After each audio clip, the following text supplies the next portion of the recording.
میدان وردګ د لوړو غرونو طبیعي چینو او خوږو اوبو په درلودلو سره بیا هم د ډیری سیمو اوسیدونکو پاکو اوبو ته لاسرسی نه درلود.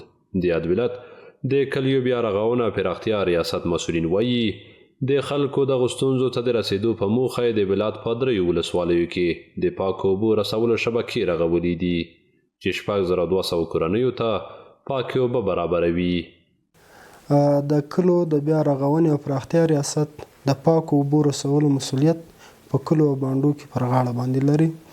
نو الحمدلله د روان کال په جریان کې په دې ولایت کې په درو ولسوالیو لکه جلریز او سید آباد او چک ولسوالۍ کې 8 شبکې د پاکو اوبو رسولو بشپړې سوي دي او له دغو شبکو څخه 6200 کورنۍ الحمدلله له پاکو اوبو څخه برخمنې سوي دي. پاکو اوبو ته یې لاسرسی پیدا سوی ده او یا د شبکې تقریبا د 6.9 میلیون افغانیو په لګښت بشپړې سوي دي.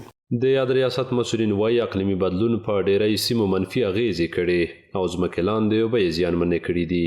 ډاډ ورکوي چې ټول هغو سیمو ته به پاملرنه وکړي چې پاکو اوبو ته لاسرسی نه لري. اقلیمي بدلون پر ټول افغانستان بیا خصوصا پر ځینو داسې ولایتونو باندې ډیر تاثیر کړی ده.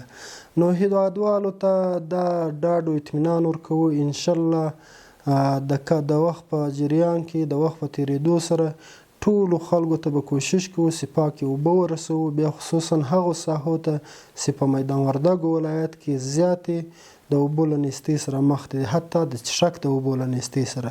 نو موږ داسې ساحې بررسي کړي دي، انشاءالله په روان کال کې به ورته کار شروع کړو. د میدان وردګ ولایت کلیو بیا رغونه پراختیا ریاست د اوبو شبکو ترڅنګ روان کال د ډیری ولسوالیو کې ګڼ شمېر بېلابېلې بنسټیزې پروژې ګټې اخیستنې ته سپارلي دي.